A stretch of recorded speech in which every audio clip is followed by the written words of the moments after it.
the annual Independent Office of Evaluation ARRI event. My name is Roxana Sami, and I will be moderating today's event. Allow me to start by welcoming our executive, the IFAD executive board directors, board members who have joined this webinar, colleagues from our sister organizations, and our IFAD colleagues. We are very much looking forward to an interactive and candid exchange, and we have an exciting and a packed agenda in front of us. Let me get some housekeepings out of the way. Now, during the panel discussion, you will have an opportunity to pose your questions to the various panelists. You will find the Q&A box on the bottom of the screen. So by clicking there, you can then pose your questions. And there is one other thing that you can do is you can vote for each other's question. And that way you really make my job easier because I will be posing the questions that are most voted. As far as the agenda is concerned, we're going to have a welcome address by Fabrizio Felloni, who's the Deputy Director of the Independent Office of Evaluation. This will be followed by the presentation of the key findings of the ARRI 2021 by Fumiko Nakai, and then we will get to the panel discussion followed by a Q&A. We'll also be hearing from Nigel Brett, who is representing Donald Brown, IFAD's Associate Vice President for Program Management Department, who because of conflicting schedule is unable to attend this event. Nigel will be sharing his reflections and thoughts after having heard from the various panelists. And to conclude, Indra Naidu, the Director of the Independent Office of Evaluation, will deliver the closing remarks.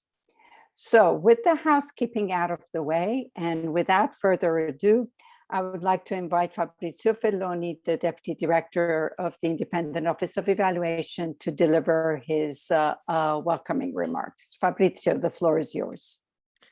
Thank you very much. Ladies and gentlemen, good afternoon, or good evening, or good morning if you're connecting from other time zones, and welcome to the Learning Event 2021 Annual Report on Results and Impact of IFAD Operations, or ARRI. And the event, as has already been said, is organized by the Independent Office of Evaluation of IFAD, or IOE. It is really our great pleasure to have you join us today to discuss the 19th edition of the report. Let me also express our appreciation to IFAD management and to the representatives of the governing bodies of IFAD for their attendance today. And I say this on behalf of the Director of IOE, Mr. Indra Naidu, who will be providing concluding remarks to this event. So let me just recognize two senior members, representatives of management of IFAD, who are on the screen with us today. Mrs. Dina Saleh, who is Director of the Near East and North Africa Division of IFAD. Mr. Nigel Brett, who is Director of the Operational Policy and Results Division of IFAD. And Mr. Norman Messer, who is Country Director for Mali. And I thank also other members of management and governing bodies who are perhaps not on our screen, but following us today in this seminar. So let me say that, as many of you might know, the ARRI presents consolidated findings from independent evaluation of IFAD-supported operations. And it does so with results starting from 2007. And so allows reviewing performance trends over the years. So it allows us to work on time series.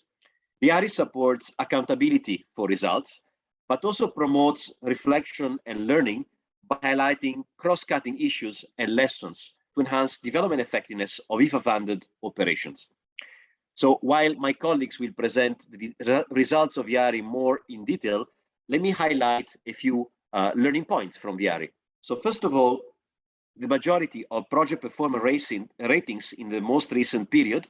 So we are talking here about the years of completion of the project between 2017 and 2019.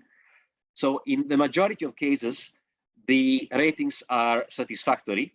So for majority of the project across the evaluation criteria. Of course, this varies across the criteria, and the ratings, the positive ratings percentages range from 56% for efficiency, which is one of the most challenging criteria, to 87% for innovation in the period 2017-2019.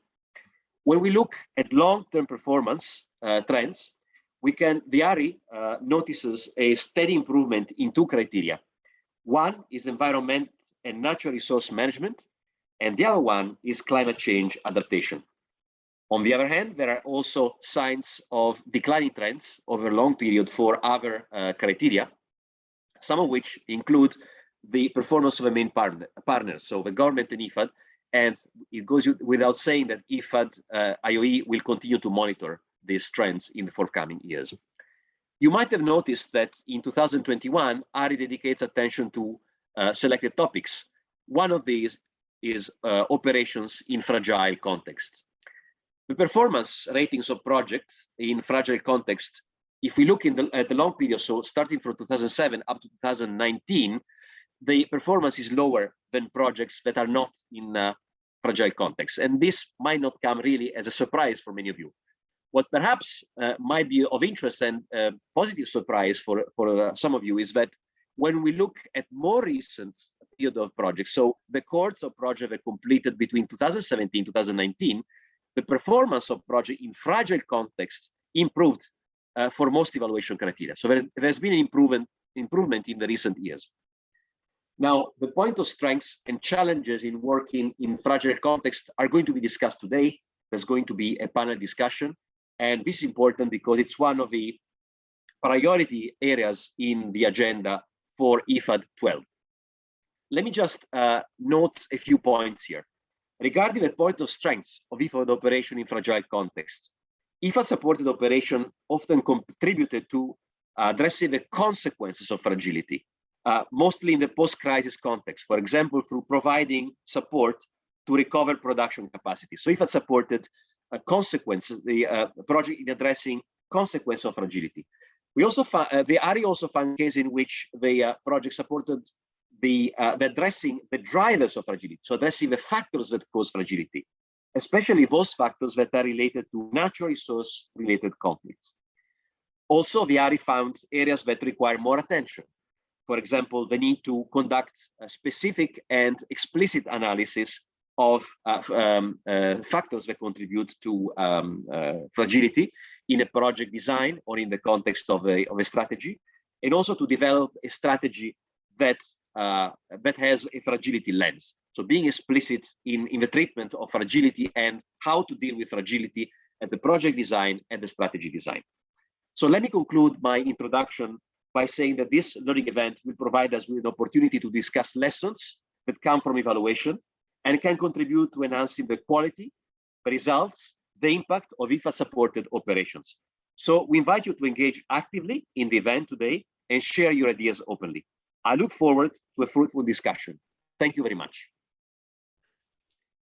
Thank you, Fabrizio. Thank you for the warm welcome and also the invitation for an open and candid exchange.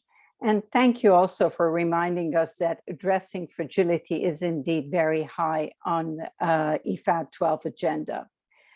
Now, with that in mind, may I now ask Fumiko to present the highlights of the 2021 ARRI. This presentation will set the context for the conversation that will follow. Fumiko, the floor is yours.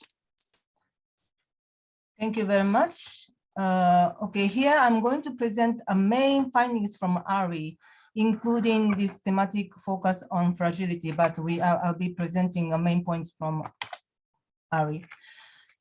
Just a bit of background. So ARRI is, the purpose of ARRI is to report on results and the impact. That includes investment portfolio as well as non-lending portfolio. And also to identify lessons and systemic issues as highlighted by our IOE Deputy Director. This year we dealt with efficiency and fragility.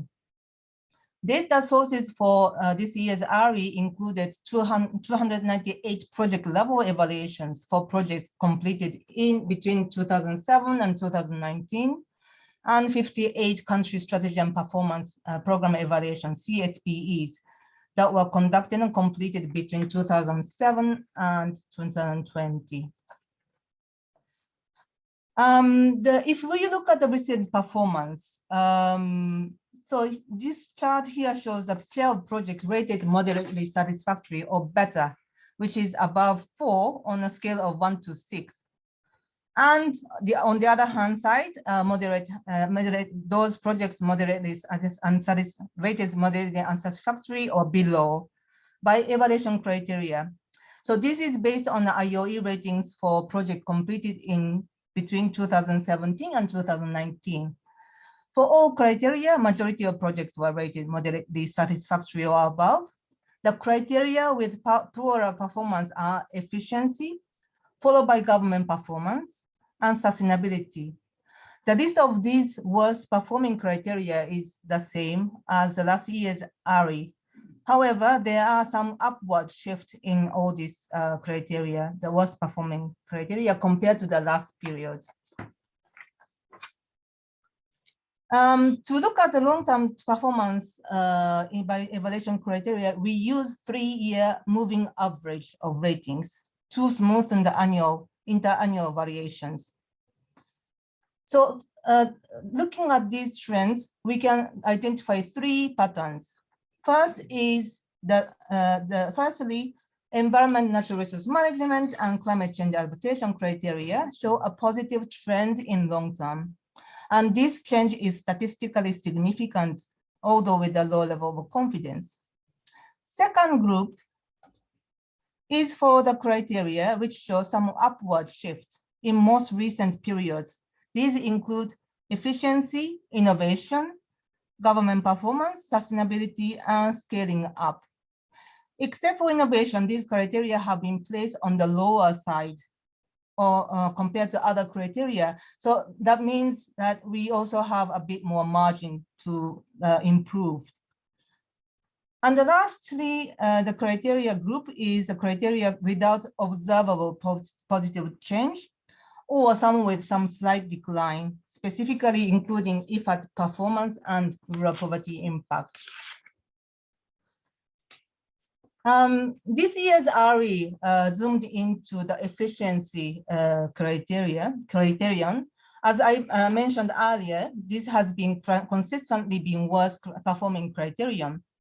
The small chart here shows that number 1, the performance on this criterion has had a wide fluctuation.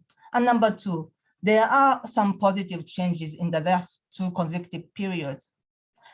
So for ARRI, we conducted a qualitative analysis to identify some of the key factors influencing the project efficiency.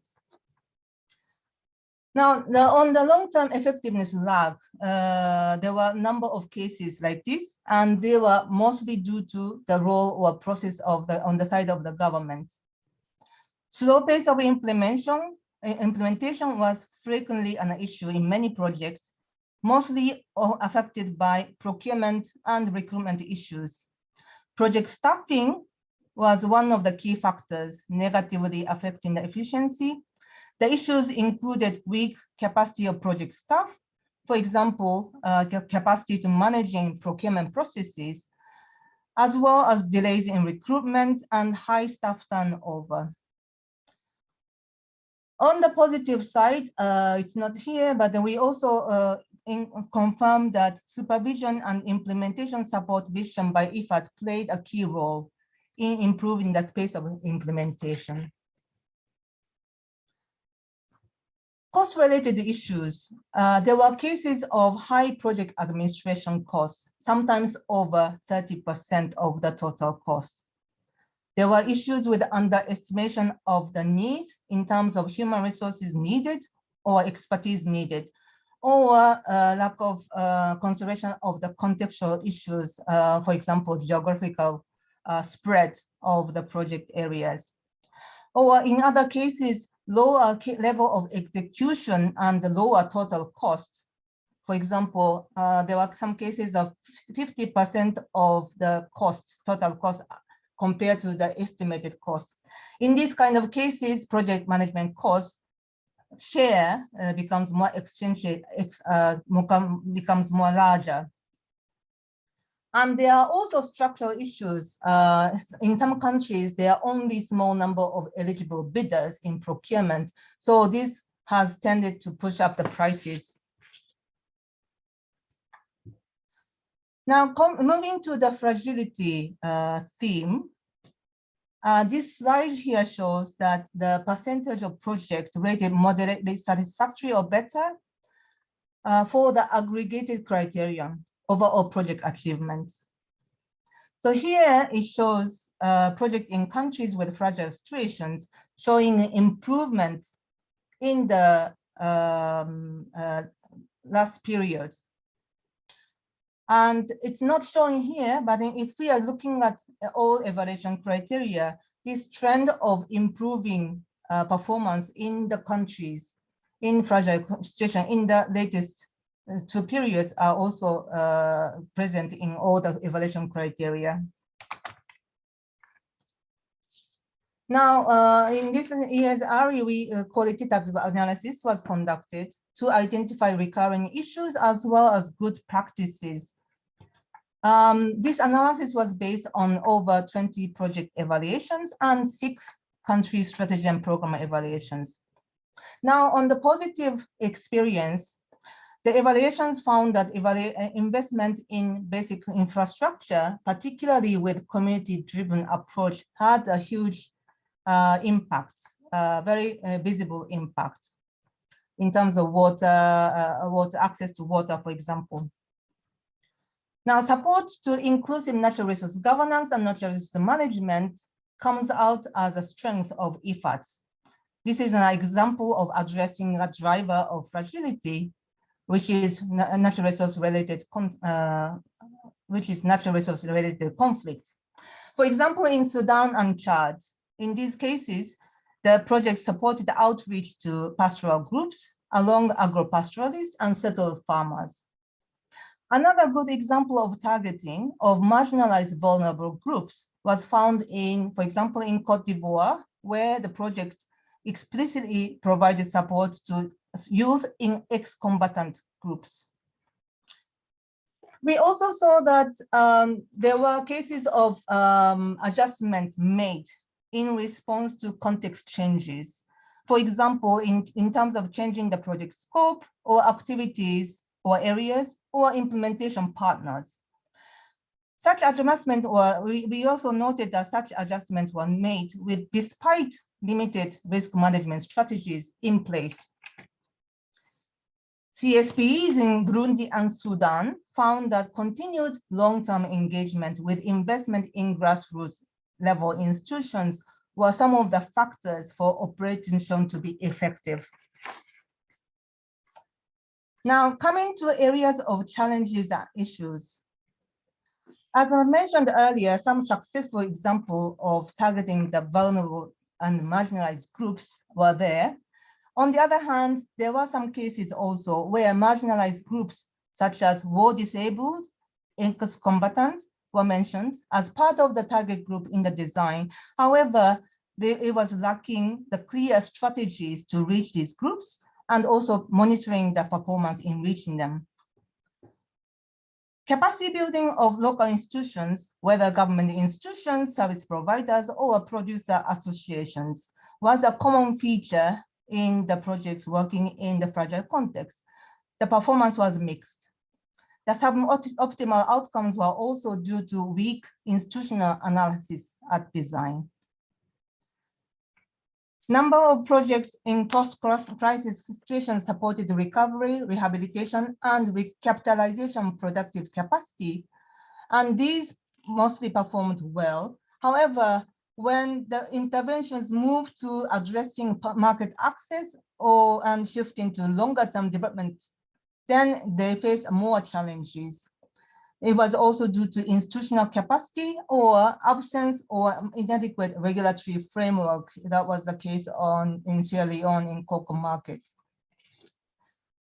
A recurring issue is that design is to be seen too complex for capacity of existing institutions or contexts. or maybe there's a lack of analysis in terms of the verification of available service providers and their capacity and competencies as well.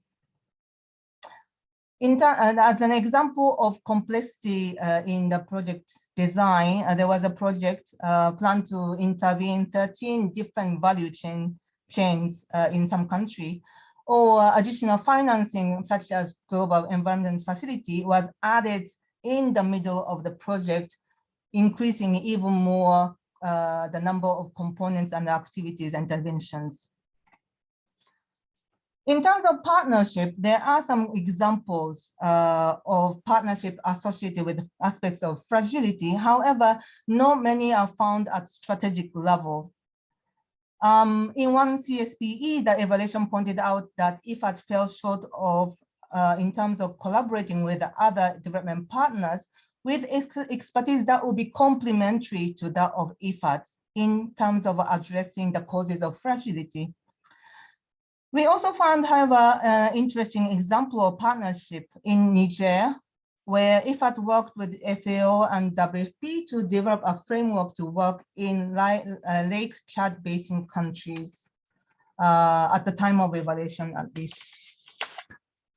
So coming to conclusions of ARRI, as I mentioned before, the majority of projects have been rated above and 4, moderately satisfactory above, with some signs of improvement in a number of criteria. In terms of efficiency, IFAD and government actions are needed at design and implementation stages to improve project efficiency. In terms of fragility, there's a need, this is a recurrent issue as mentioned, there's a need for solid strategies informed by conflict and fragility analysis to address the drivers as well as consequences of fragility. And I'm sure we'll hear a lot from the panel discussion. There are 2 points that I did not really touch upon during my presentation. One is about strategic action, need for strategic action and resources to improve performance of non-lending activities, which were coming out of CSPEs. I did not cover in these slides in the presentation due to time. Another point that I did not make during my presentation, but one of the conclusions in the ARRI is that there were some evaluation criteria with some widening disconnect. Disconnect, I mean the rating by IOE and the rating by IFAD, or the self-rating in PCRs. For example, the gender, scaling up, relevance. There are some criteria with we are not able to sort of close or narrow this gap in the ratings, and it may require a shared understanding on the basis of assessment of these criteria moving forward. With that, I hand over back to Roxy to introduce the panel discussion on fragility issue. Thank you. Thank you, Fumiko, for the comprehensive presentation, and also for setting the stage for the panel discussion on how to enhance IFAD support and engagement in fragile situations. So it is truly a pleasure to introduce you to the panel this afternoon. Fabrizio has already done the honors. I'm going to just briefly introduce them to you, especially for the benefit of those colleagues who may have joined later. So we have the pleasure of having Dina Saleh. Dina is the Regional Director of IFAD's Near East, North Africa and Europe Division. We have Norman Messer, who is the Country Director for Chad and Mali, and who, as we speak, is actually in Mali, so literally boots on the ground. And we have the utmost pleasure of having Clément Bonse, who is the Chief Evaluation Officer of the Independent Development Evaluation of the African Development Bank Group, a very important partner for IFAD. So welcome to you all. I think that you will all agree that the topic of this panel discussion is very timely, not only because addressing fragility is high on the IFAD 12 agenda, but also because recent estimates tell us that by 2030, 2/3 of the people in extreme poverty will live in fragile and conflict-affected situations. Now, as we have seen and heard throughout the last 2 weeks from COP26, and I know IFAD has had a huge presence there, the current climate crisis can create situations of conflict, especially vis-a-vis natural resources. So I want to kick off the panel with a question to Norman. Now, Norman has extensive experience, not only as country director, but also as country program manager and previously as technical advisor. Now, Norman, you have seen and lived the complexity of operating in fragile states. You were just talking about what you're facing right now in Mali. And Fumiko in her presentation talked about the importance of targeting vulnerable groups, which is a hallmark of IFAD's development strategy.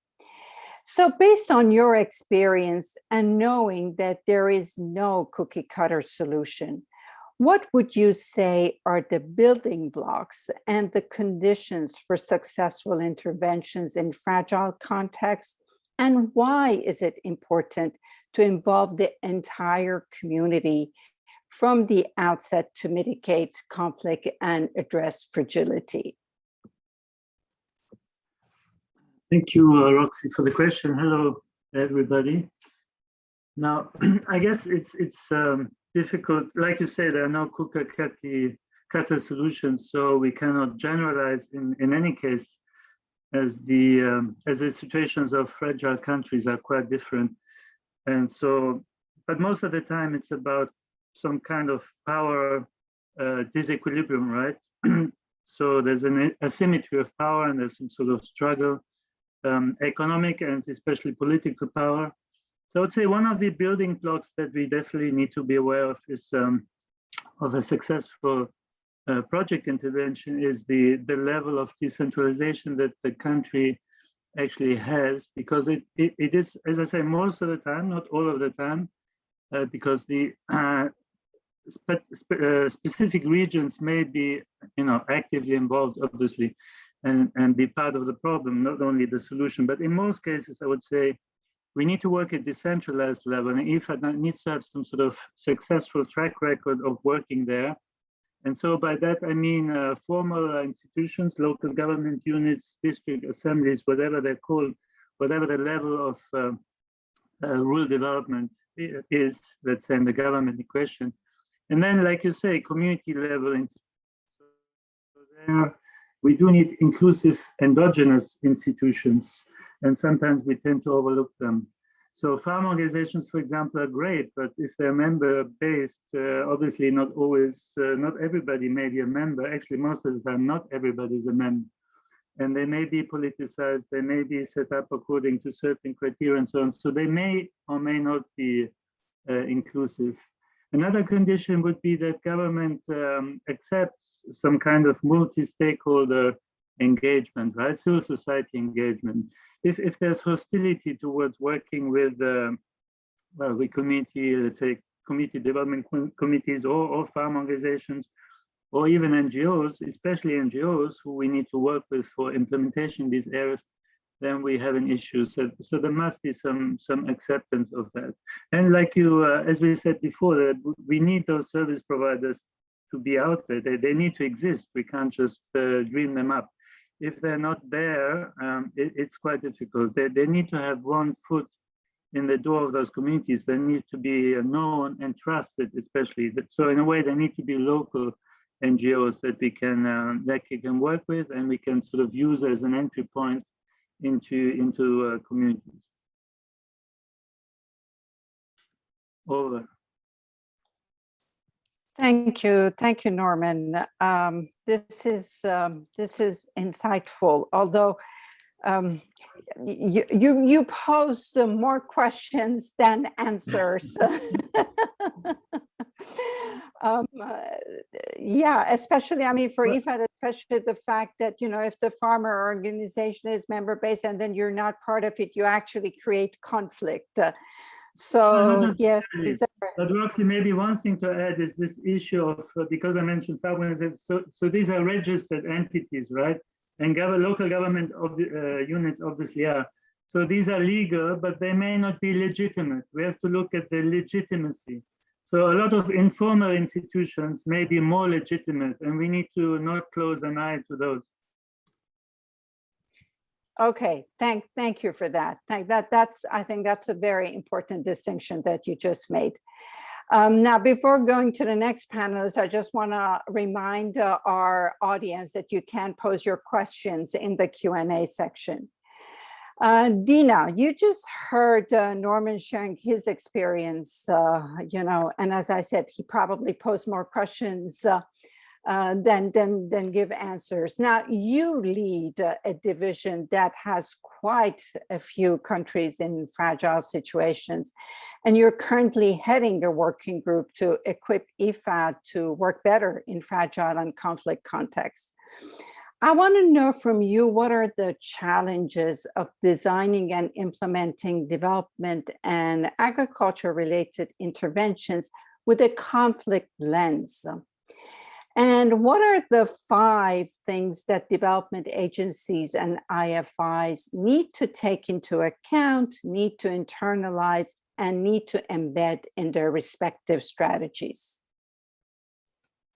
Thank you, Roxy. And as I was listening to Norman, you asked him the building blocks, and I was wondering, I didn't hear the building blocks. I was hearing more of so many different factors that we need to take care of. And and you're posing quite a big question to me, because I mean, I need more than just a panel, as you can imagine, to respond to all the challenges in such a situation. So before talking about the challenges and the points to consider, I think it's worth also giving you a bit of a flavor of the region that I cover, which is the NEN region, and which is really rife with fragility and conflict. The NEN region in itself has the highest youth unemployment, but also is the most water scarce region in the world. And when I say that, to give you some numbers, currently 18 out of 22 of the Arab states are below what we call the renewable water resource scarcity threshold, and which is about 1,000 cubic meters per capita. And 13 of these are under absolute water scarcity. So this is really a huge, and we heard from Fumiko and the ARRI report about the water scarcity and natural resources being a major driver here. So not surprisingly, this is a hotbed of conflicts, a region that has 8 countries, which is included in the World Bank's 2022 list of harmonized, the World Bank harmonized list. And where we have stable countries, they are hosting the influx of refugees. So this is really to show you the kind of situation that this region handles. But I cannot lie to you. I will not stick to 5 points or 5 challenges. I will have to read you a couple of challenges that are really, I think, are very important to consider. The first one is fragility is a multifaceted dimension. And I think, Norman, you were referring and reflecting to this, and I think the ARRI brings it out very well. The second challenge we face, of course, in this region is the institutional frameworks. There's a high turnover of public decision makers. You have a weak policy, making either weak policy settings or weak policy frameworks, and the approaches that are used in these countries. Another is the challenge that we face is the dichotomy between statutory and customary laws. I mean, when we're working with community groups, you need to, and this I think brings us to this whole contextualizing and really working, with solutions that are adapted to the conditions that we're faced with. So, and therefore, another point that I think is a big challenge for us is data scarcity and the information flow. When you're working in fragile situations, you're grasping really to get the data, to get the necessary information that can help you then to address those conditions and drivers of fragility. And the last I would say is inadequate resources.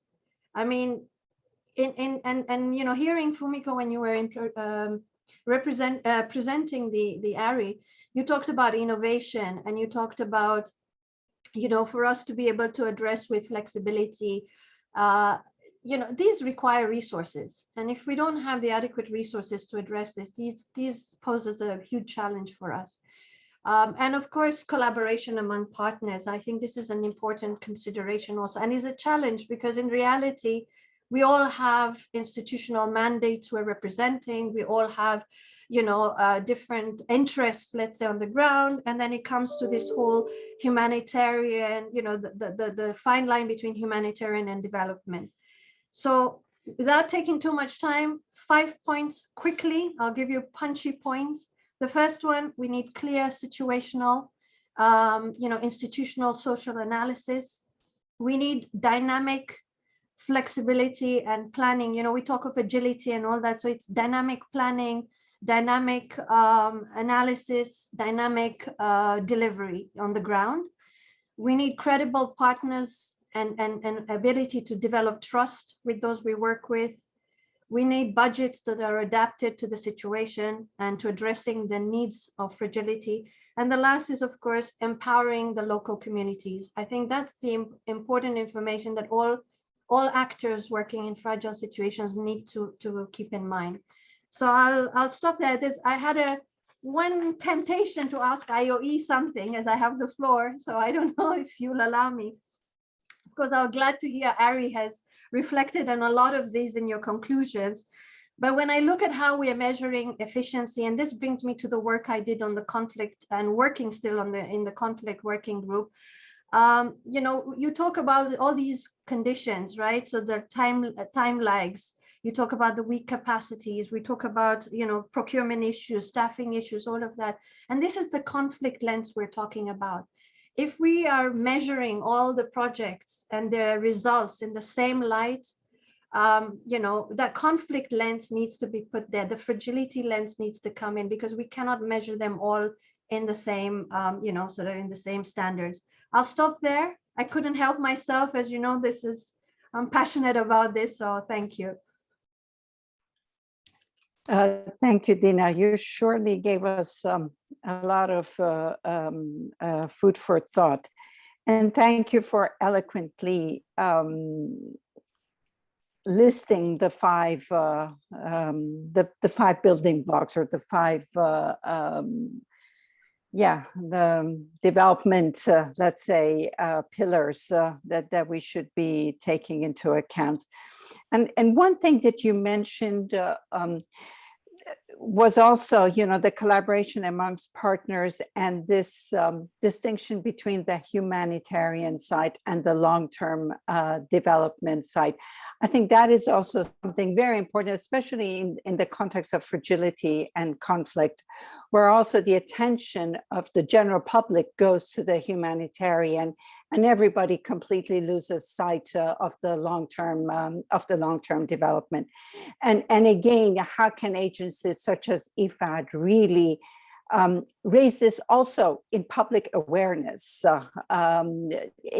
which will then hopefully bring in resources, you know. Okay, this was, and I know, Dina, you're super passionate about this, and it clearly comes through. Clément, now to you. You just heard Dina highlighting some of the challenges of designing and implementing interventions, the long-term development interventions in conflict situation. And you have led the evaluation of the African Development Bank's group strategy for addressing fragility and building resilience in Africa for the period 2014-2019. Now, the evaluation that you conducted highlighted the importance of the borrower's commitments and ownership. It also made the point of how both the lender and the borrower need to be flexible and adopt an adaptive development paradigm. Now, definitely in a fragile situation, also as Dina was talking about, flexibility to adapt is a stepping stone to success. But the evaluation that you conducted cautioned that it should not come at the expense of selectivity. Could you please elaborate on this point and unpack this for us?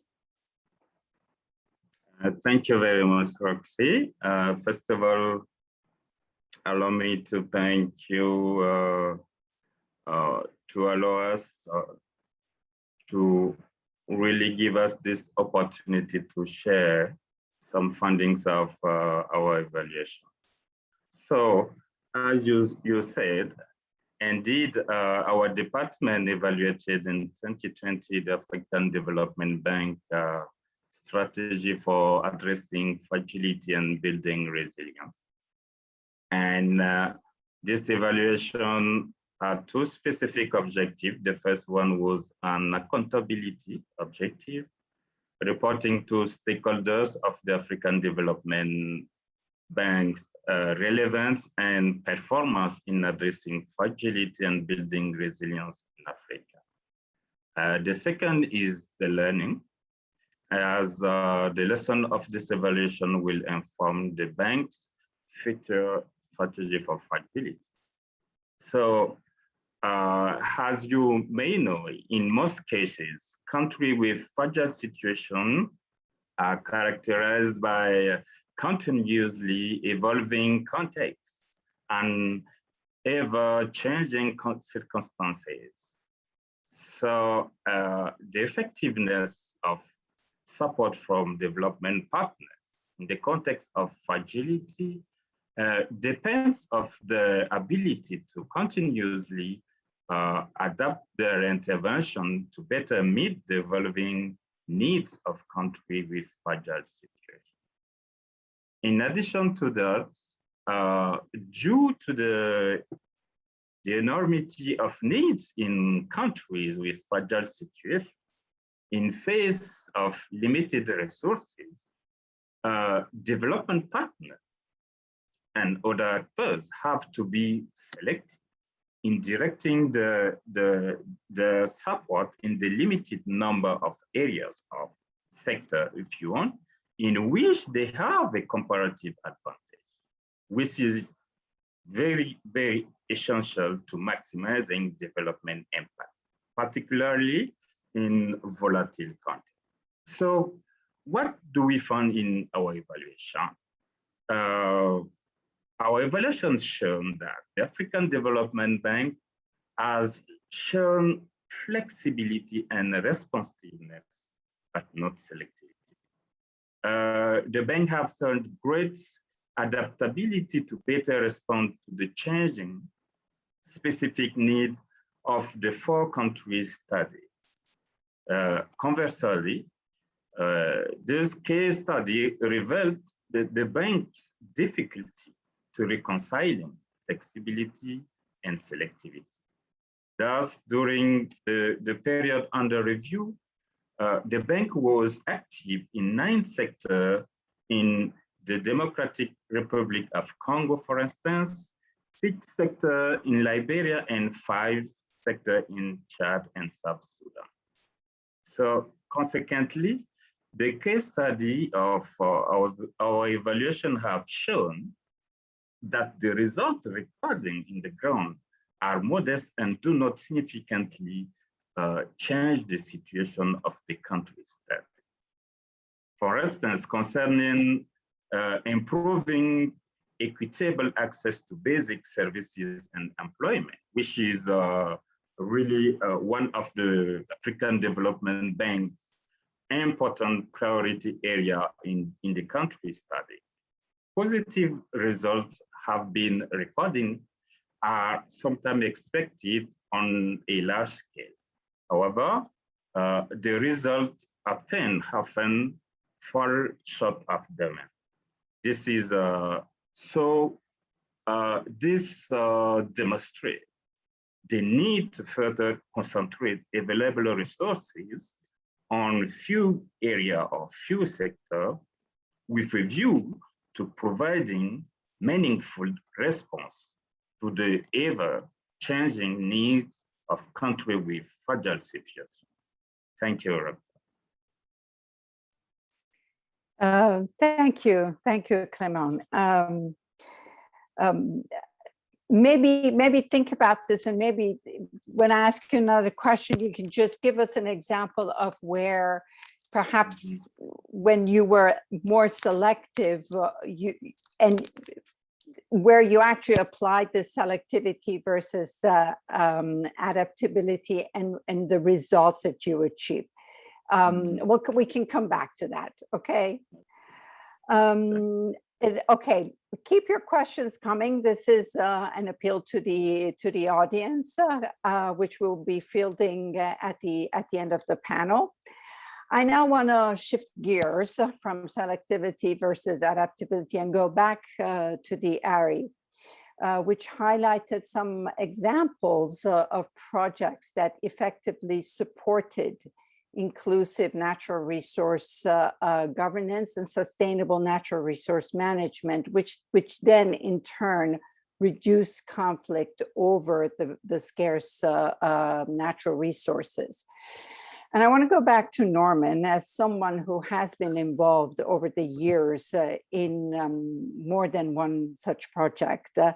If you could walk us through the anatomy of this success and what are the key lessons learned?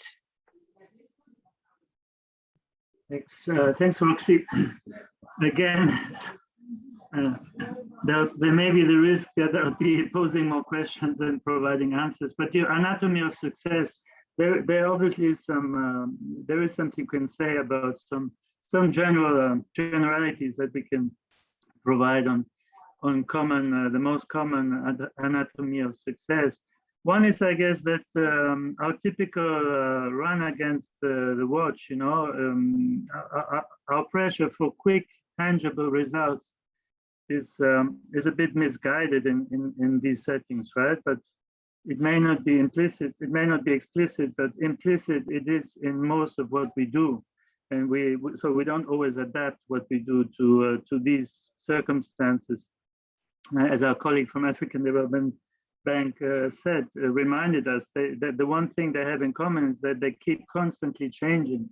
So it's almost in real time that our project implementation cannot be by the book, but it's more of a management issue.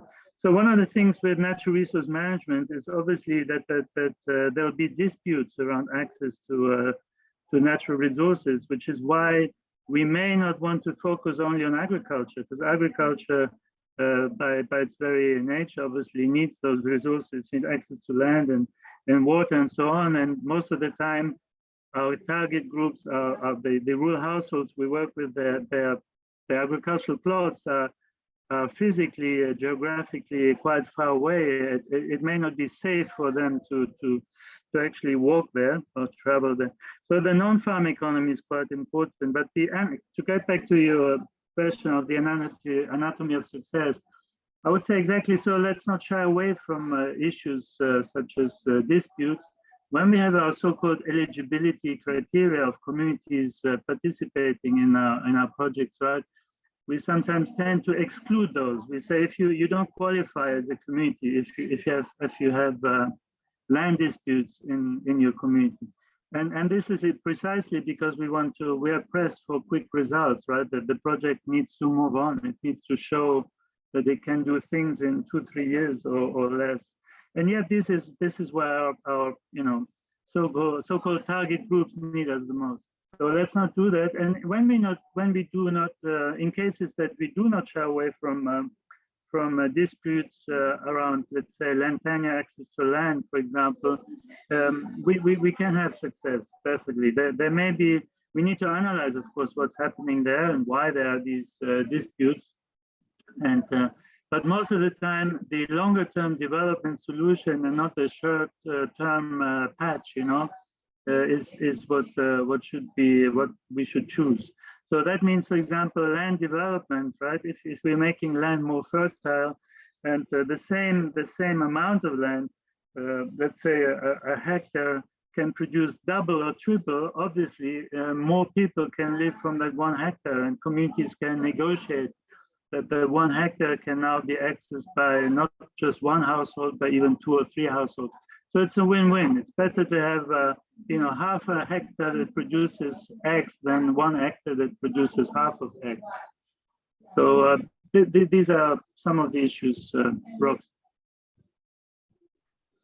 Okay, Norman, this basically, this talks to your extensive experience and all the very many things that you have seen underground. I just hope that your cri de coeur is heard, because I know that sometimes, as you said, this rush to get tangible results can shortchange certain other things. So thank you for that very heartfelt comment. And you actually give me a nice segue to the next question, which I want to pose to Dina. Now, one of IFAD's many strengths is its community-driven and social inclusion strategy, and the fact that we reach the marginalized, the poorest of the poor, women and young people in remote areas. Fumiko also in her presentation highlighted how IFAD funded interventions by investing in basic infrastructure at grassroots level institutions and exercising flexibility to changing situations that have made a difference. You, Dina, again, in your very extensive experience, have seen how such approaches have been instrumental in reaching and assisting fragile population. So if you can tell us a little bit more about these approaches, and how would you like to see these scaled up? How would you like to see more of these things happening? And before giving you the floor, I just want to make sure that everybody knows they can pose their questions in the.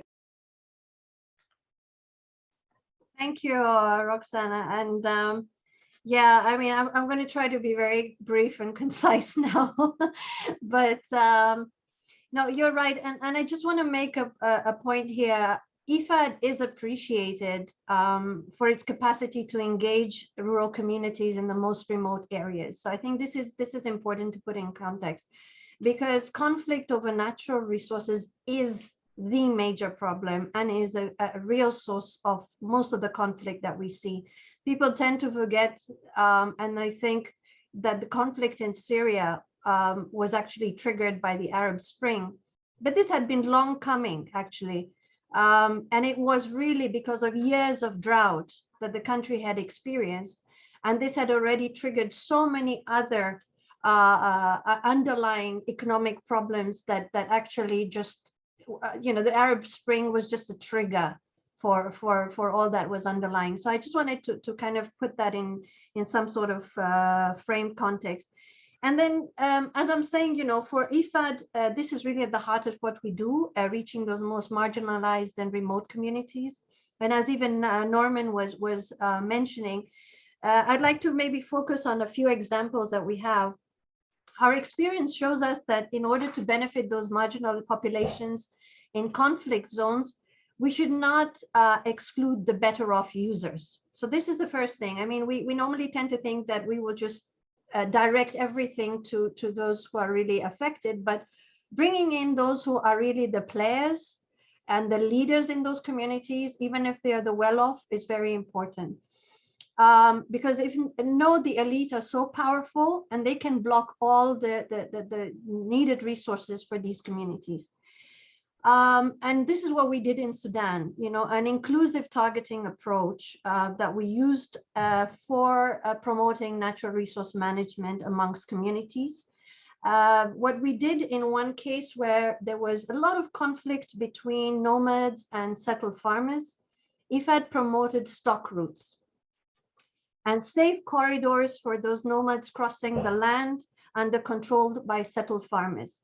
And what we did here was establishing these mobile teams, mobile extension teams, and forming this tripartite agreement between the settled farmers, the nomads, and the local authorities to allow these nomads to move through the land of settled communities without destroying the crops, without depleting the water resources. And then these stock routes, established in full consent of all the parties, became clearly delineated, stock routes that resolved all the tensions and the community issues that they were facing. So I think this was a very concrete example of how IFAD managed to mitigate through a context-specific solution and to basically bring down the tensions amongst these communities.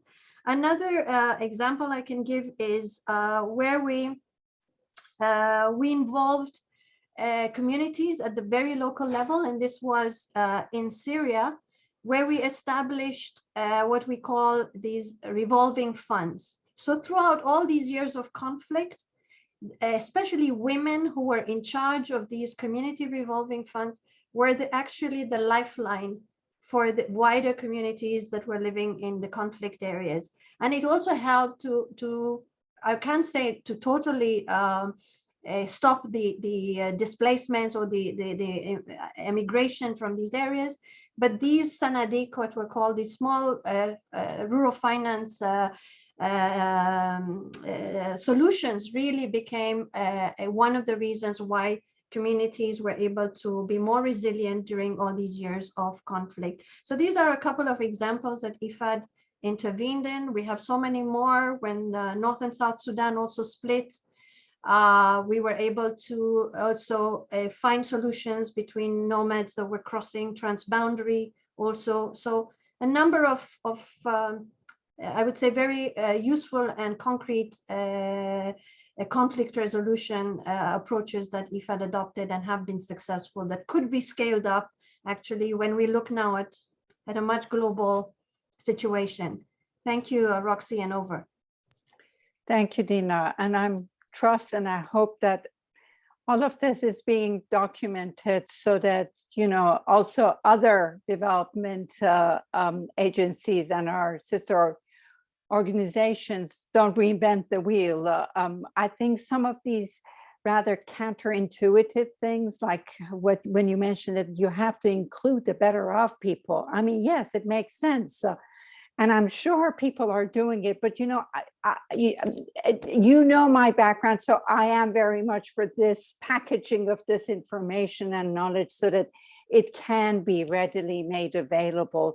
And who better than IFAD can do this, because we do have operations in these remote areas where hardly anybody can reach. And it's for long-term development, and I'm not talking about humanitarian development. Okay, now before going to the question and answer session, I want to ask Clément, and again, this is something, Clément, that was highlighted in the evaluation that the African Development Bank conducted. It's hardly possible, it's rather impossible to accomplish something on your own. Thus the importance of partnership. And I think Norman and Dina also talked about this. Now, as one of the valued partners of IFAD funded activities, can you tell us what your evaluation found on partnerships with development agencies, with IFIs and civil society, and how this is paramount in working in fragile and conflict-affected situations? Thank you very much, Roxana, for these very important questions. The complexity of fragility issues and the immensity of the needs of countries with fragile situation require close partnership between development partners and other actors. So what did the evaluation shows us? The evaluation shown that the African Development Bank has been very active in terms of partnership on fragility issue at the internal and regional level. At country level, the situation varies from one country to another. For instance, at the internal level, the African Development Bank established several partnerships with the objective of playing a leadership role in discussions on fragility in Africa. For instance, the African Development Bank is a founding member of the Sahel Alliance, a platform created to ensure rapid development and stability in Sahel region by coordinating and pooling resources with key partners. At the regional level, for instance, several partnerships has been also established with the overall objective to strengthening the regional response to the African Development Bank areas of intervention and beyond, including on political and security issues. To this end, a partnership has been established with the African Union, for instance, and regional economic commissions, as well as with UN Economic Commission in Africa. Regarding the partnership with the private sector, the African Development Bank recognized that the major role that the private sector can play in creating wealth on employment in the context of fragility. But our case studies show direct institution support has been initiated for the benefits for various structures. But we show that this support failed to yield any concrete achievement to the project implementation difficulties and so on. And we saw that for private sector stakeholders in the 4 countries studied, the condition of access to the African Development Bank private sector windows resources has not adapted to the reality of the local SMEs and SMEs.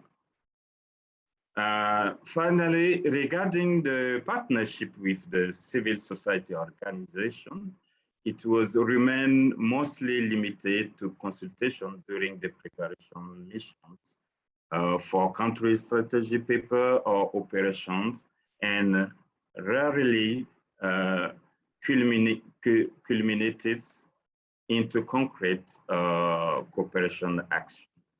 The lack of an appropriate instruments seems to be the main reason for that situation. This is what I can say about the partnership. Thank you very much. Thank you. Thank you very much, Clement. Thanks a lot. Okay, so we're going to go to the Q&A. There is a question now. Dina was kind enough to answer it, but I'm going to ask, and so I want to see if there's anybody else who would like to chime in. So the question is, fragility will increase by about 66% by 2030 in conflict areas. Are we helpless or hopeless? Drastic measures are needed. In light of this, what is the reason for improvement in fragile situation? So Dina, if you want to tell us, we can see the answer, but why don't you talk about this, and then maybe Norman and Clement also would like to add something. So yeah, no, a very good question from Dr. Yaya, so I'm not surprised. And I mean, it is true that one can feel helpless. And as we were showing from all the examples we have been giving, that you know, it's not a clear situation. It's not, you know, fragility is not static. You need to remain, as I said, dynamic. You need to remain, and one thing is that we tend to be reactive. We tend to always react to a situation when it occurs and start looking for solutions. I think there's already a wealth of examples, a wealth of experience, and we need to be more proactive. We need to dedicate resources to preventing these type of fragility and conflict situations. And at the same time, making sure, as I said, you know, it has to really be relevant, tailor-made, something that is really relevant to that situation, so that one, you can mitigate, but also you can ensure, you know, those affected can adapt to the situation. So a good question. I don't want to say, let's be hopeful, not hopeless or helpless. Thank you. Thank you, Dina. Clément, would you like to add something to that? Thank you. The one thing that I would like to add is really to make sure that any support in country with fragile situation is really informed by we should have really a good understanding of the situation and see how well we can really apply the fragility lens in order to allow each action or each operations to tackle the drivers of fragility in order to mitigate the situation. So this is what I can add. I think that Dina already raised the key point at that issue. Thank you. Thank you. And Norman, anything from you? Thanks, Roxy. Yes, maybe just to again underline to try to get the message across on what I said about the pressure for quick results. IFAD used to have much longer project durations, and I think we should, in some cases, try to go back to projects that last 8, 9, 10 years. Right now, I think the average, I mean, you at IOE will know this much better than I. You have the bird's eye view.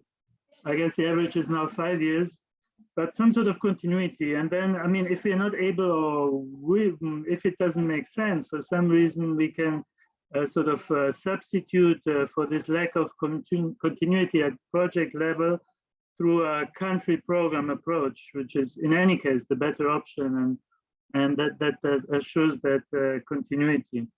Another maybe point is that, you know, Dina mentioned a lot the issue that conflict is very often about access to natural resources. And I mean, in our case, we're not just talking about, you know, mines or cobalt or lithium, stuff like that, or gold, but everyday natural resources like land, water, pasture. And IFAD has actually supported a lot of pilot projects over the years that seek to basically advance the agenda of co-management of natural resources. And we haven't always picked up on those pilots.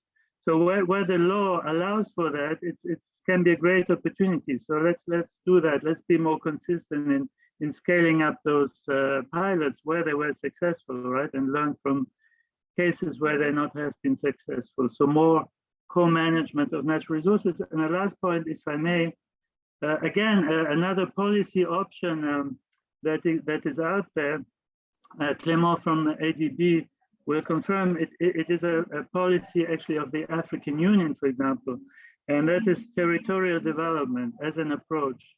And territorial development is in a way beautiful in the sense that it is bottom-up, participatory, a type of development that includes also both agriculture and the non-agricultural sector. So we can include the development of non-farm income generating activities, rural non-farm income generating activities, and these are really crucial because, as you know, conflict is very often caused by young people in rural communities that lack any hope. I mean, you mentioned hopeless. It's not hopeless, but these people lack hope. So because there's a huge lack of economic opportunities. So that's why they easily fall prey to, populist discourse, and they can be easily recruited into the wrong type of setting, which, by the way, is happening in Mali. More than half of the national territory now is not accessible, and the government keeps telling us, IFAD, please, you have been so nice, you have been there all the time with us, so please don't leave now. And please be aware that this is exactly the catch-22 situation that we're in, right? The lack of security leading to development partners that would be into longer-term development leaving, and the lack of longer-term development leading to further insecurity. And this is the vicious circle that we will not get away of unless we're able to be a bit more, accept a higher level of risk. So longer-term projects and riskier projects, but that at the end hopefully will hope of, as they have done. Thank you. Thank you, Norman. Absolutely. No, that very, you hit the nail on its head. So I'm going to give the floor first to Fumiko and then to Fabrizio. Okay, no, because there was a question from Dr. Yaya about why is it improving, and I wish I knew the answer, and I think we all wish we knew the answer, and we will follow what we are doing. So it is difficult to say because partly because we are looking at the year of completion of projects. So we are looking at the projects that completed in this latest period, which showed good performance or relatively good performance. And these include, the example that we were talking, like Sudan, there are 3 projects that are completed, and some of them after very, very long-term experience, or Burundi, and some other projects. So all I can say is that I think there was some accumulative experience. And like, for example, in Sudan, there was really consistent engagement in this natural resource management and natural resource governance conflict issues. And because I led the CSP in Sudan, so I can also speak from my evaluation. And IFAD, as Norman also said, that this, I think it's not an easy situation, but to remain engaged at the local level. Sudan was an example. Burundi also. Madagascar, I think we also saw that it's kind of built a very much trust with the government and also with the community level. And this has, all I can say is probably in some projects that completed recently, this had some results after this. So I think it's again, as other panelists said, it's important to build on the lessons and experience. We have a wealth of experience, we can say. And in this very unpredictable world now, there's a lot of things happening. I think we keep learning and we keep adapting, and also with the very good strategy based on solid analysis. Over. Thank you, Fumiko. Fabrizio? Thank you very much. And I wanted to address a very good question, which Dina has asked us, in a way, sent to us, and I think it's important to respond to this one, particularly how we apply the criterion of efficiency in a context characterized by fragility. So one important thing is also to be kept in mind the definition of efficiency. Efficiency, if you want to put it in plain words, it's the relation between resources that you put on a program and the results that you achieve with this program. In many cases, it's misunderstood, it's a shortcut, and people look at only spending less, doing it fast. That's only one part of efficiency, because you don't want to sacrifice, of course, the quality of results. So first of all, we need to have a clear idea what efficiency is, not just minimizing the resources, but also you want to have a good balance between resources and what you achieve. And more resources are justified when you achieve better results. So that's just to put it in clearly. In a context of fragility, of course, we have to be very careful, and we have to be alert to the challenges that are entrenched in such a situation. So we need to be aware that, of course, there are issues with capacity of government agencies at several levels. and about what can really be done, particularly if a situation of conflict escalates. So we need aware in the way in which evaluate that certainly there are some constraints, additional constraints to what would happen in a situation of development without a situation of conflict. So we cannot really use the same yardstick that we would use in a context without conflict. So that's fundamentally the point. We need to consider the context. The other point I want to make is, of course, on the other hand, it's also important to in programming a country program, a strategy, and also a project to take into account of these constraints and also be realistic and perhaps less pessimistic or perhaps more cautious in the way in which the schedule of a program is made. So do not expect that a lot of operations can be done quickly at the very beginning. It might require a lot of consultation with several stakeholders, particularly in situation of conflict, because all need to be consulted to avoid creating further conflicts. And so also this modesty, in a way, humility in preparing a schedule is also important. Last point, being conscious of doing this when evaluating, being realistic in preparing a program or strategy design. The last point I want to make is in general, we have to be careful in the way we use also efficiency for future programming. We don't want to give a signal that we want to only operations, as I said, that disperse quickly or cost less. That's not the definition of efficiency again. Development takes time. Working in fragile context takes time. And it will inevitably, we're going to hit a number of errors that need to be corrected. It's inevitably going to happen. And so we don't want to give the impression that all operations need to deliver quickly, because otherwise we are going to create a bias towards operations that are more easily implemented. And this is not exactly what necessarily what IFAD was established for. We were established to work in difficult contexts, very poor people, but also contexts characterized by fragility. And we need to have some tolerance to risk, and we need to have some tolerance also to operations that take time, long gestation time before they produce results. Sorry for being a bit lengthy, but I think these 3 points: evaluation, programming, but also avoiding sort of wrong biases are important. Over. Thank you, Fabrizio. I am very conscious of our time, but to close the panel, I have one question to the panelists, and you have 30 seconds to respond. Now, knowing that IFAD operations in countries with fragile situations will increase over the years, and knowing that fragility is high on the IFAD 12 agenda, knowing that we are confronted with a looming climate crisis, and we are living in an unpredictable world where from one day to another, a virus just took back the development achievements by decades and caused mass disruption. What is the one dimension or one driver of fragility that you would like to see the organization and its partners focus on in the future? I want Clément to start, followed by Norman, and then Dina.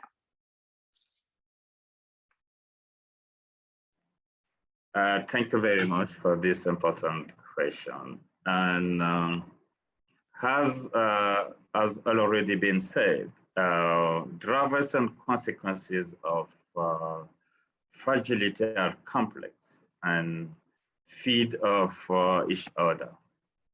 Therefore, tackling fragility effectively requires synergetic action between development partners, including civil society organizations and so on. So in that context, for me, IFAD may focus in the area where it has a comparative advantage, namely to contribute to reduce the rural poverty through the improvement of the agricultural productivity, adaptation to climate change, this is very important, and to fight against hunger in the world. In addition to that, as I come from the African Development Bank, I would like to add something about that. So as for the African Development Bank, which has demonstrated a comparative advantage in the development of economic infrastructure and so on, should continue to help countries in their economic diversification objectives in order to strengthen their resilience to exogenous shock and so on. Nevertheless, and most importantly, there is need to ensure that support to countries with situation of fragility is based on rigorous regional and country resilience and fragility assessment. And the response also strikes a balance between addressing structural fragility drivers that continue to hinder development and also addressing emerging fragility drivers as a result of disaster, pandemics, and so on. This is what I can say about this last question. Thank you very much, Roxana. Thank you. Norman, 30 seconds. Oh, wow, I need to hurry up. Well, I've already said it. I would like to focus a lot more on co-management of natural resources, because the access to natural resources is one of the drivers. Territorial development, because top-down development is one of the drivers, not bottom-up development. And basically, in a nutshell, the one driver fragility to focus on is the lack of economic opportunities for young people in rural communities. And that means not necessarily agricultural value chain development, which is what IFAD has been doing the most of recently, but the non-farm economy. Thanks. Thank you. Dina? Well, I can use 1 second and say ditto to what Norman just said, but let me just quickly. I think climate change, we all agree, is a risk multiplier and undermines any efforts for peace and stability. So my appeal, let's say, would be to focus much more on investing on climate change adaptation and sustainable small-scale family farming. This is what IFAD has been great at. This is our mandate, and I would really sort of promote this going forward. Thank you, and back to you. Thank you. Thank you very much, Dina. And thank you, everybody, for the very, very rich conversation and an exchange of ideas, lessons, and experience. Now, we are lucky to have Nigel Brett, the Director of Operational Policy and Results Division, who's representing Donna Brown with us here today. Nigel, you've heard the conversation and the various points of view. So may I ask you to share your reflections on what you heard? And wearing Donald's hat, can you tell us also how management will be taking this conversation forward? Thanks, thanks very much. I've been listening intently, and I really thought that was a fantastic panel discussion. So thanks very much to all the panelists. So you've given me two jobs. One is to sort of give the management perspective moving forward, but also to give my own reflections. So with that in mind, on behalf of Donal and PMD, I just want to say thank you very much to IOE for convening this learning event. So we really highly appreciate the engagement with IOE on these learning moments as an important aspect of the evaluation function. And I think this is really evident in the 2021 ARRI, which provides a lot of insights on the performance of IFAD's portfolio, but combining both the quantitative but also the qualitative. And it provides really relevant learning and advice on working in fragile situations, which, as you've heard, is really an area which is challenging for all development partners.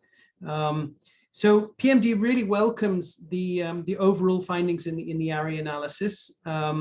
It provides an excellent long-term perspective. It's thorough, it's balanced. It looks at the strengths, and also the weaknesses, but in a very constructive fashion. And management agrees with the conclusions, with the areas identified, issues around efficiency, government performance, sustainability, policy engagement, knowledge management. And I think these these conclusions are very much this year, thankfully, if I compare it to previous years, not so much, but this year, I think very consistent with those reflected in the RIDE, in the report on IFAD's development effectiveness. Management is also very committed to identifying with IOE solutions to these issues. So, you know, for example, on project efficiency, performance, implementation support in fragile contexts, to really strengthen IFAD support and engagement in fragile situations. And the efficiency action plan, which is going to be developed at the end of this year, you know, we're looking to develop a roadmap for managing towards a more cost-effective approach to results. We're also reviewing our engagement in fragile situations to improve overall our performance in building resilience and engaging better in conflict-affected situations. You know, we're developing special initiatives, for example, enhanced engagement in the Sahel, the Horn of Africa. We have, you know, a dedicated strategy for the small island development states, which will be going to the board, I think, in April. All of these are fragile contexts. And, you know, the lessons from interventions in fragile situations highlighted, I think, very well in the ARRI. Let me perhaps give you some examples. The need, and we've heard that just now in the discussion, the need for simple, focused interventions, the importance of a community-driven approach, the importance of natural resource governance, the point raised by Norman, and the need for a longer-term engagement. And I was really thrilled to hear Fabrizio mention that in his last comment, focusing really much on building the capacity of local institutions. So it's been an extremely useful learning event. I think we've heard fantastic experiences from Western Central Africa, from the Near East, North Africa. We've also heard from different institutions, from IFAD, but also African Development Bank. If I think about what was highlighted by Dina, you know, the challenges of designing and implementing with a conflict lens, and her point about the need for flexibility and agility and being dynamic in the delivery modalities, and also to make sure we have adequate budgets and adequate resources and capacities. You know, business as usual is not going to be sufficient in these contexts. Dina also mentioned the issues around data scarcity when we're designing, but also water scarcity. Her final point about climate change being a risk multiplier, you know, and how that can undermine peace building efforts, and that investing in climate adaptation is so important, really with local communities as custodians of local environments. And also she pointed out the need to be inclusive and not to exclude particular segments of local communities. Really important points. We also heard from Norman, you know, the fact that you in these type of contexts, you can't apply a cookie cutter approach. You know, success, it really depends upon understanding local contexts very well, working with the whole community, mitigating conflict, addressing fragility, the focus on decentralized context, the importance of multi-stakeholder engagement, working with civil society. Norman also again underlined this importance of taking the long-term approach, that we shouldn't rush to get the results, and we shouldn't expect miracles overnight. You know, we have to take a longer-term approach. And Norman also raised the issue about the need to focus on territorial development, not to get overly focused on one sector, the agricultural sector. And then finally, we heard from Clement, who again underlined the importance of flexibility, adaptation, and also not to forget about issues of selectivity to maximize development impact.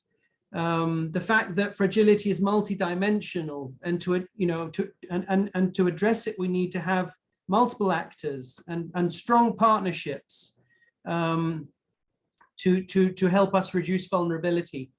So fantastic discussion, really, and great points raised by the panelists. So clearly, working in conflict and fragile situations is difficult. There's no question. It requires flexibility, responsiveness.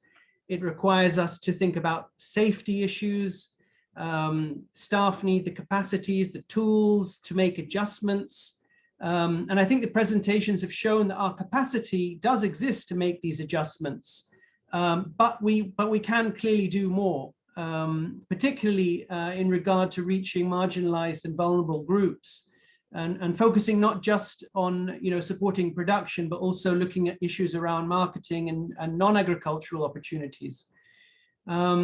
We've seen how important it is for countries and beneficiaries to stay engaged where possible, and that there are opportunities to effectively support livelihoods across multiple regions. And we heard many examples. And of course, each regional context and situation has its own specificity and challenges. It made me think about what we're currently facing in Afghanistan, where we actually had very high performing projects. But, as we all saw what happened over the summer, everything has now reverted to, a wait and see approach, and things are going backwards again. And the experience of colleagues have shown how important it is to pay particular attention to context-based tailored approaches. I agree with IOE on the importance of strengthening policy engagement, on sound knowledge management.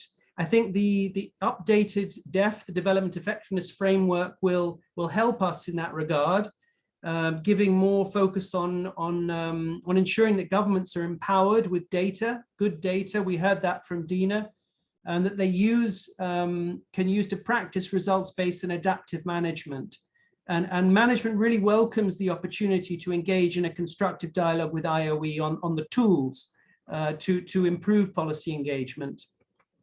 I think IFAD and PMD in particular will follow up on these conclusions and recommendations in the ARRI, and we'll continue to work with IOE on these topics. And I think in future editions of the ARRI, I'd like to say again that management encourages a good integration of qualitative and quantitative, of causal relationships, and the use of impact data.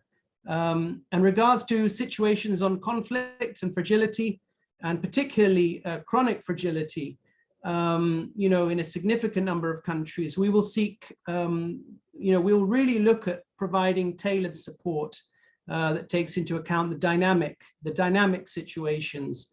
And building on these experiences, we'll also seek to support our knowledge sharing and to support the regional divisions with staff who are based in these situations. So we really encourage that we take these things forward. I think the results from the ARRI and of this learning event in particular, the focus of the panel on how to enhance our support, provide really, really good concrete experiences and lessons. It's very important to take these into account as we implement decentralization 2.0 and looking to develop specific measures to enhance our work at country and regional level. So a huge thank you to IOE for holding this, I thought, extremely productive event. Thank you also to the panelists and Roxy for very effective facilitation. Thank you very much. Thank you, Nigel. Thanks a lot. So I would now like to invite Indra Naidu to deliver his closing remarks. The floor is yours. Thank you very much, Roxy, and thank you very much, Nigel. You made my work easy by providing an excellent summation, and I concur with all the various points you made in terms of way forward. Just to state that this is really a co-construction event. IOE is committed to greater learning events, learning opportunities through evaluation process, which we have begun as part of the new evaluation manual, which we are working on together, and also as part of the evaluation policy.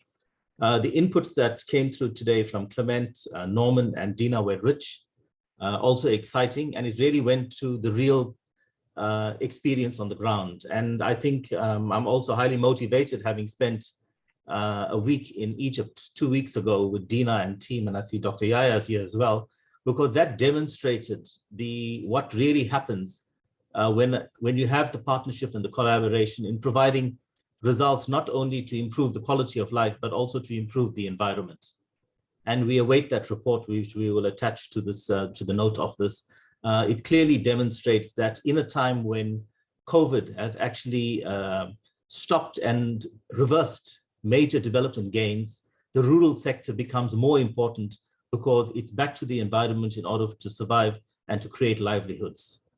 The reverse urbanization is real and it's had huge impact and implications. And IFAD is an organization which stands ready with its global presence and its strategy and knowledge to actually bring about a more equitable world, a better society, and actually help the marginalized in a way that counts and that is also sustainable.